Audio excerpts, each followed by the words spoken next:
Hey there, everybody. Welcome to Conscious Embodiment, Astrology and Dreams with Dr. Michael Lennox. We are coming at you for the week of December 27th through January 2nd. We are at the turn of the year.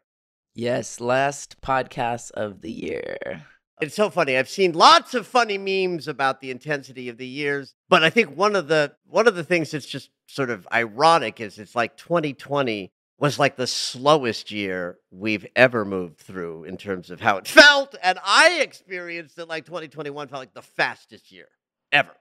Interesting.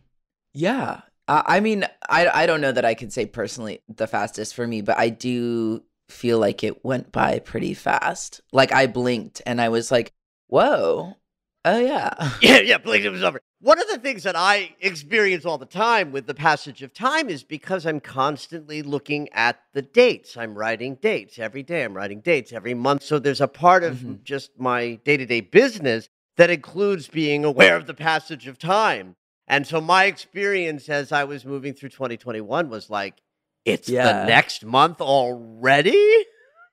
Someone pointed out to me that they thought that nothing was different about 2021 in terms of the feeling of the pace, but that 2020 felt so slow and lugubrious and heavy and onerous that once we got back to a regular sense of pace with 2021, it seemed much, much faster, but it's sort of kind of like time as per usual. At any rate, we are at the turn of the year, and something that's interesting to be saying to y'all on December 27th is that since we just came out of the final square between Saturn and Uranus that hit on the 23rd, we're really at a moment as we turn over the year from this year to next year of the big stuff is really behind us. It was a rough year, lots of unstable change. That sort of triple transit of the wrecker of Saturn and the awakener of Uranus in a fight for supremacy as to who could beat us down by either learning our lessons like crazy or being woken up to higher levels of consciousness through unexpected events. So all that's going to float into our rearview mirror over the next couple of weeks and months. Eclipse season is over, the year in general is over, and so we cross over the year really with just Venus retrograde as the big sort of thing that's still with us energetically, carrying over from this year into next year. Something kind of wonderful that happens just as we get ready to meet the new year is our friend Jupiter is going to move into Pisces for a bit. That's going to be yummy. So let's take a look at that. All right, so let's talk about Jupiter for a moment.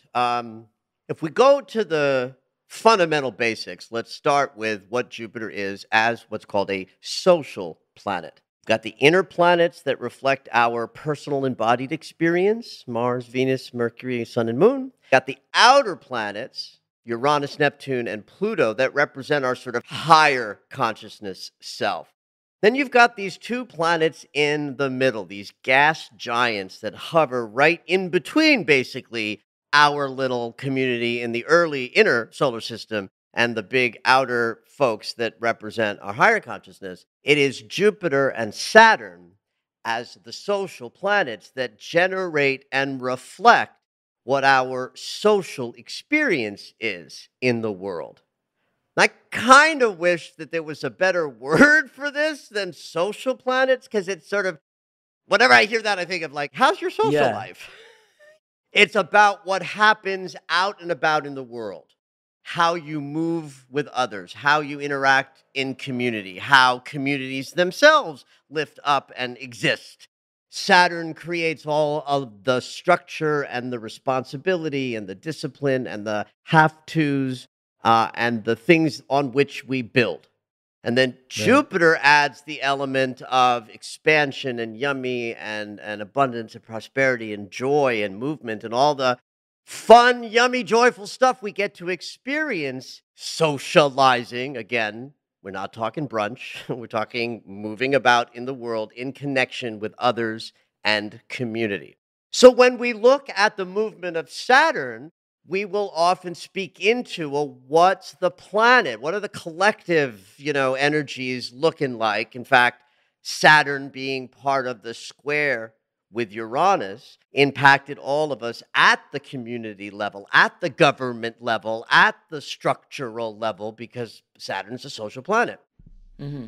So, as we watch Jupiter's movement, we get to understand where's the joy, where's the expansion, where's the prosperity and abundance, and how do we relate to prosperity and abundance.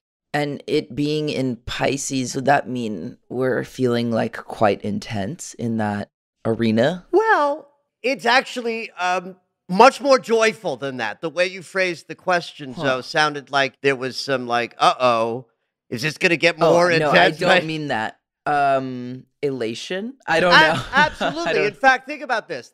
I think this will clear your question up and also is instructive to everybody listening, is that back before Neptune, the planet who rules Pisces, was discovered, Jupiter was the ruler of Pisces. Oh, See, okay. back in classical astrology, we didn't know about Neptune, Uranus, and Pluto. We Are you only, talking classical Greek astrology or? well, technically, yes, but also Okay. meaning anything that led to our modern understanding of astrology, but before the outer planets were discovered. And Okay. Neptune being the one that it was like, I think, 1846, right? So once we discovered a new planet, astrologers had to agree on what sign the planet would rule. So when Neptune was discovered and named for the god of the oceans, the agreement was this planet makes sense to rule over Pisces. If the planet's named for the god of the oceans represent the collective. Right. Pisces is the sign that invented the collective and that we are all one and we are all connected in that oneness. Neptune's rulership of that sign makes sense. In modern day, we would not say that Jupiter rules Pisces, but for thousands of years, astrologers ascribed the rulership of this mansion to Jupiter. So, what that certainly means is that our connection to what's possible in manifestation and joy and education and learning and growing becomes much more easy to access when that planet that reflects those qualities of our human experience has now entered territory where he's operating more fully, more effectively, more like he's at home. Hmm. So the elation piece is absolutely right that with Jupiter, the planet of yummy, it's my favorite word to describe Jupiter, in a sign that is not hindered by the body. Okay. Right? I'm all about the body and embodiment, right? That we're in these bodies, which is our great blessing and our great curse of what it is to be alive. The body is extraordinary. It allows for outrageous amounts of pleasure and sensation and joy from just being in that experience. But it also creates the illusion of separateness, which is probably the greatest detractor to grace and ease with moving through life, as we feel alone and separate from others. Hmm. And Pisces invented that there is no separation. We are all one. So, with the planet that generates a reflection of our most sort of buoyant, joyful experiences, is also in a sign that allows us to sort of transcend the separate appearance that our body generates and connect more directly to God consciousness to therefore manifest our heart's desires. because we're that much more connected to the place in consciousness where all manifestation emerges from.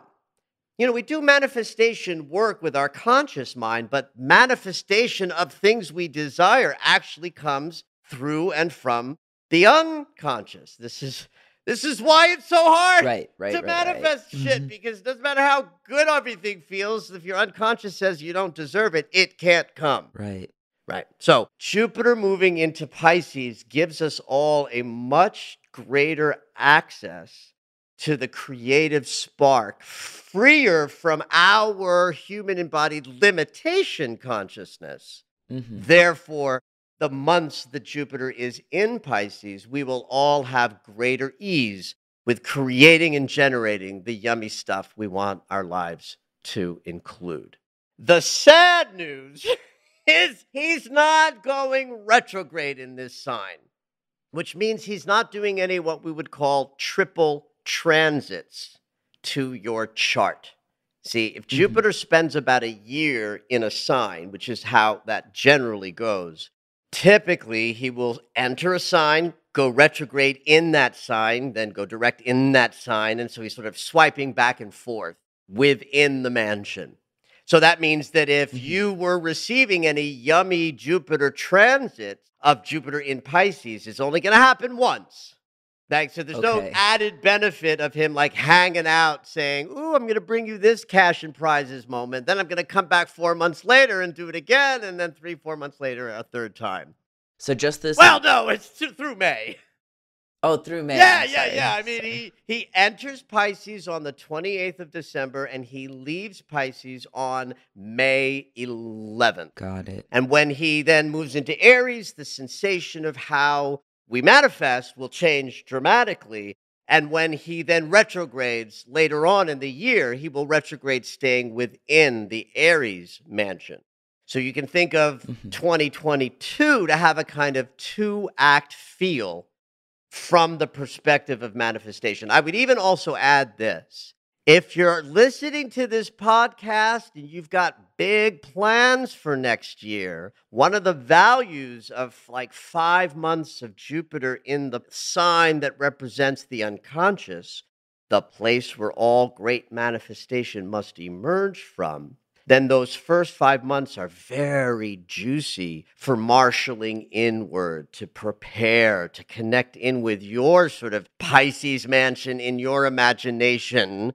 And then in the second half of the year, starting in May, when the planet of all manifestation moves into the fiery cardinal sign of Aries that shouts out, I'm here, let's get going. That's beneficial to all of us too. That makes the second half of the year about starting stuff up. And this part of the year about feeling, Pisces is a very feeling mansion, feeling what's possible. And it's just a yummier general background energy to have. This particular planet in this particular sign means that in a loose kind of way, there's a more general, buoyant, connected, and deeply felt sense that all is well and everything is possible. Just in the background, because the planet through which we understand not only that all is well, but that this is an extraordinary experience being alive. We get to create magnificent things. And that energy coming to us through the lens of the mansion where all is well, where there is no body to separate us and we just feel connected to everything, that should just make for more lovely days than not.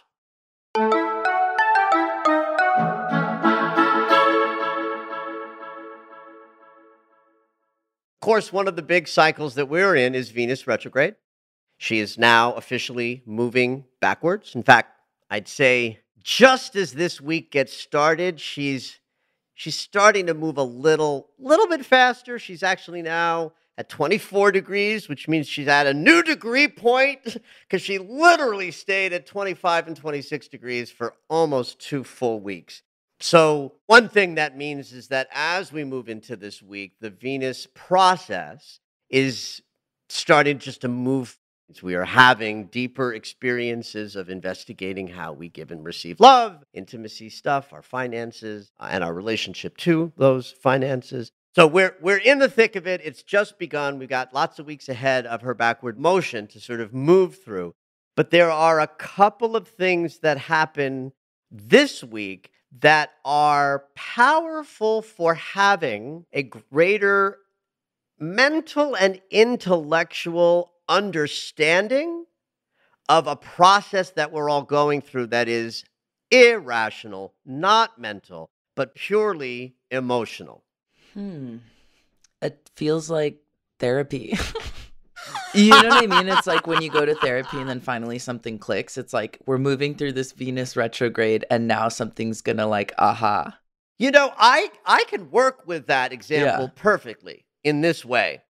Venus is retrograde and she's hanging out with Pluto. She has not, they've been like, this is like Pluto went to Venus and said, "Hey, baby, you want to go away with me for about 2 weeks? We'll just dive into the underworld and play." And Venus was like, "Yes, I do." So we've been in this sort of deep place for about 10 or 11 days now. In fact, I would say that when Venus turned around the other day, that process got even more powerful and deep, and therefore potentially mysterious to us, because the thing that's happening for us is right now an unconscious experience, because Venus is moving backwards, and I declare that means she's visiting our unconscious mind more than our conscious mind, right? So that means that what's happening is not quite available for our thinking mechanism to get or understand in an intellectual way. That's the setup of Venus and Pluto these couple of weeks. What's happening on the 29th and 30th of this week is Mercury comes along. Now, here's where your therapy session analogy. Oh, yeah. Mercury is communication. Yes. Yes. And here's where your cute little analogy works. So Venus hanging out with Pluto for several weeks is sort of this lugubrious bubbling up of our emotional experience in lots of individual different ways. Everybody's experiencing this in a way that's perfectly suited for you at the individual level. But it's deep. And then she turns around and it gets deeper. So in your analogy, that's you in some emotional confusion, suffering, maybe some pain and grief, maybe some deepening experiences that are yummy in your intimacy life, but are still scary because they're new, or any of these things that might be happening for those of you over the last couple of weeks with Venus and Pluto, and now her retrograde hanging out. Mercury is the mind, the thinker, the communicator, the narrator, the one who makes sense of what we're experiencing. That's like your therapy session on a Tuesday afternoon where you go in and you talk it out. I'm trying to snap. My snap mechanism isn't working today. Pretend I just snapped, and instantly you have an awareness. You have an insight that is mental and intellectual, but that is codifying some idea that might be happening in your unconscious process right now that is involving your emotional body, which is what Venus represents. So on the 29th, Mercury and Venus are going to come together, and on the 30th, Mercury and Pluto are going to come together. You can think of these two things as separate. They're not. They're one unit. But there's a distinction of this. With Mercury and Venus coming together, we're having an alignment of head and heart. So valuable when we can get our thinking and our feeling in the same room. Right, and so the other thing that happens besides just having a good alignment with, mind and heart in the same place, if there's a mysterious, unknown, or unknowable factor that's happening for you emotionally during this process that Venus is sort of putting us through, you might get some awarenesses when Mercury and Venus conjunct. And Mercury and Pluto are the same thing. It's like an idea of the mind gets to visit for a day the basement, the underworld, the place where shadow is. Now remember, this is not two separate transits, it's one transit. Mercury, the mind, and the intellectual awareness is meeting up down in the basement with what is Venus and Pluto up to? What are they teaching us? What are they uncovering? What do we need to Mhm. know now that might make the next 5 weeks or so of Venus's process more powerful and valuable? So you definitely want to be paying attention to everything that your emotional body might be communicating to you during this week, with a particular nod to the 29th and 30th of December. Just as the year is ending, we get to have this experience where we might be guided in our thoughts a little more clearly to what is happening in an unconscious way in your feeling mechanism. There's a kind of uh, bang that starts the year off. On the second day of the year, January 2nd, we have a new moon. The first new moon of the year is right up top, sun and moon in Capricorn. We get to set our intentions in a lunar cycle around the same time frame that the Julian calendar says it's the beginning of the year and it's time to think about our intentions for the year. This is just one of those moments where that idea, that sort of forced idea that the calendar gives us, like we decided that Right. this is our alpha omega. I prefer the alpha omega that the solar system generates with the spring equinox, but oh well. Yeah.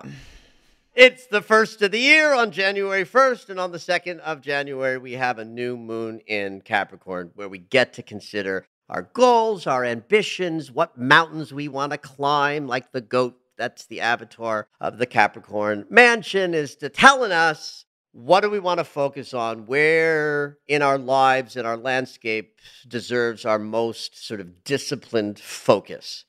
We always turn the year in the Capricorn mansion. So in January, we're always focused on this idea of what are we going to do? What are we Mm. going to focus on? What are we going to build in the year ahead, in the lunar cycle ahead? So I like the fact that the new moon happens right as the year is beginning.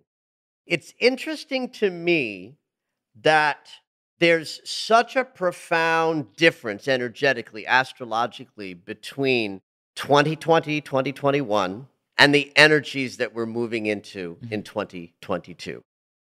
There's something interesting about this new moon and a kind of newness. The new year, the new moon, two planets changing signs just as the year is getting started.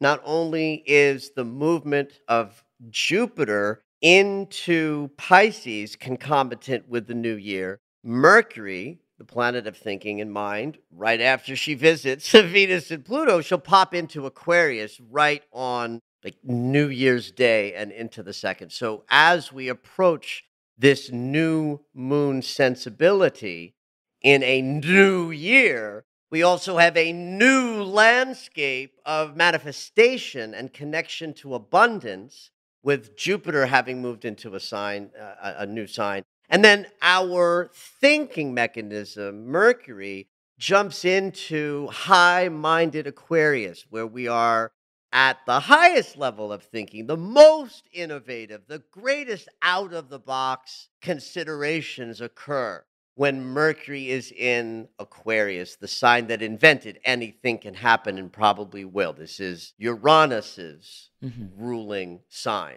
Mercury and Uranus relate to each other. They're both mind driven. So Mercury is mind at the personal level, Uranus is the high octave of the mind. And so starting a new year and setting new intentions at a moment when the planet that we create our intentions with, Mercury, because intentions are mind driven, there's something very fresh about this new moon. And I would encourage all of you, when thinking about the intentions you want to set as this year gets started, is think innovative, think out of the box. Think, what intention would you set if you believed in miracles? I love that. Wow. I love that. Well, Uranus can bring anything. Mercury is how we Mhm. guide our thoughts. So, notwithstanding, I should also mention that Mercury in Aquarius, means that all our thinking is driven by a kind of more innovative approach to thinking and communication. And there'll be some retrograde coming up, but let's not let's not overcomplicate today's podcast. This new moon signals a very different kind of year. I've been talking about this a little bit in anticipation of the live webinar I'm doing on January 2nd, because I'm going to talk all about the fact that in 2020 and in 2021, how we experienced the moving energy was as a result of moving through transits, big, clunky, geometrical crash ups between planets. And 2022 doesn't have that. Mhm. So there's a very big sensation difference between the last 2 years and next year. There's there's a different demand for us, those of us who are sort of light bearers and way showers. And if you're listening to this podcast, you are one of them. So it's another little plug, please. I urge you to come to that webinar on Sunday, January 2nd. You can just go to michaellennox.com and get a seat, because I'm going to talk all about how the landscape changes next year compared to the last 2 years. And I've said this a few times, and it's worth saying again. I don't really know what I'm going to say about any of that. I'm just preparing in a detailed left brain sort of way, so that when we gather on January 2nd, I am free to just dial into divine wisdom as I understand how I channel it. And we will learn together what this astrologer thinks about next year. In the meantime, don't forget to set your intentions on January 2nd in this beautiful new moon. There's some added benefit to this new moon in that it trines Uranus, the great awakener. Remember, I said if you want a miracle, you need Uranus in the house. So just as Mercury, our access to thinking, is aligning himself with Uranus, we have this new moon where the sun and the moon are in a trine, a harmonious geometrical relationship with the planet that brings the sudden, the unexpected, the out of the box. So with Mercury sitting there ready to receive the imprint of our desires in the form of thoughtful manifestation language, the harmonious geometry with Uranus himself says anything can happen and probably will. So that's why I encourage you to go big with whatever desires you wish to sort of codify at this new year moment. This new moon means business. So have at it, everybody. It's that time of year again. Starting today, you can register for Michael's annual year astrological webinar. If you're interested in the astrology of 2022, join Michael in his live webinar Sunday, January 2nd at 11 a.m. PST. For those of you who cannot make that time but would love to tune in, once you register, a recording will be sent to you right after the webinar ends, so you can't miss it. Head on over to michaellennox.com and click the button on the home page. All right, it's dream segment time. Every week, Dr. Michael will interpret dreams that are sent in via email or take a live caller. If you would like your dream interpreted on the podcast, you can go ahead and email us at dreams@michaellennox.com. Hopefully your dream will make it onto the show. This week we have a dream from Nancy, and it's short and sweet as described by her. No, she says it's short and sweet. Yeah, that's the top of the email, Right. Short and sweet. And I like she has a little bit of interpretation. Oh, good. Yeah, Nancy writes in short and sweet. I dreamt my basement was full of water and I could not stop it. The power was not working. Interesting, as I had the house cleared before I moved in and renovated. It was full of water then, and I had to have pile drive piers installed. I think that was a real life thing. That's moment. what that sounds like, yeah. I recall you saying something in your podcast about house dreams. My intuition says the foundation of my relationship to myself and my partner is weak, and there's no stable connection, ? In recent weeks, I feel I'm making progress with myself. Maintaining and building on solid ground is an inside job. Faith and trust, I'm looking up more often. I would love your interpretation. Thank you again for your precious time. Oh, well, that's sweet. You know, I'm reminded with this dream, about being on hikes with my friend Tracy. I have a friend, I've known her since fourth grade. She tends to have very sort of literal dreams, like dreams where the interpretation for me seems built right into the dream itself. And she'll tell me the dream, and I'll look at her and I'll go, oh, yeah. And then we'll take a few more paces, and she'll be like, Michael, I don't know what it means. I'm like, oh, sorry. Because that's sort of what I want to say to this dreamer. It's like, this dreamer nailed it. Oh, so she's spot on in her Totally. own interpretation. It's exactly what I would say. In fact, here's what I would say. I would be something foundational to your sense of self. Basement, right? The house is the sense of self. The basement is where the foundation is, and where we get to go into places where things that are basic and fundamental to our existence are. Like in the basement is where we keep the heater. Or the air conditioner, in some cases, might be down there. It's a place where we store things and where the literal foundation of the house begins. Full of water means there's great emotionality present with whatever this dreamer is thinking about or considering in this moment. One could certainly argue that if a house's foundation is filled with water, that's destabilizing. Now, because it's a dream, we want to make sure that we are interpreting that water to be an emotional investigation. Power not working, that's quite literal. It's like she feels disempowered. Overly emotional, a little bit overwhelmed from it, feeling like a lack of foundation and solidity below her. And power's not working. I feel disempowered. So then she offers us the very stuff. How many times have I said on the podcast, so I wish the dreamer were here so I could ask them this or that? Yeah, all the time. All the time, right? Because we need these extra things for the distinctions. So that she's given us a clear waking life scenario that is in fact causing her to feel a little unstable in her foundation, a little bit emotional in terms of something that can't be stopped. The water is flowing in the dream and she couldn't stop it.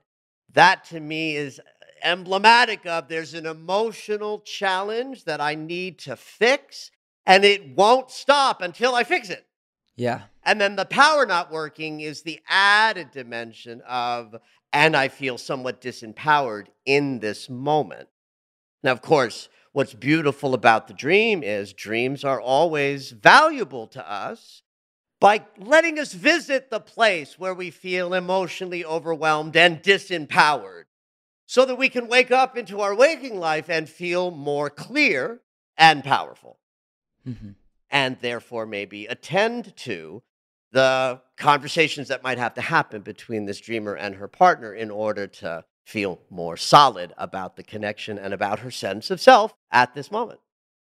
Thank you for listening to Conscious Embodiment, Astrology and Dreams with Dr. Michael Lennox. You can find us on Apple Music, the iHeartRadio app, and anywhere you find your favorite shows. Head on over to michaellennox.com for information on astrology readings, the daily Astro Alert subscription, upcoming classes, and to join the mailing list.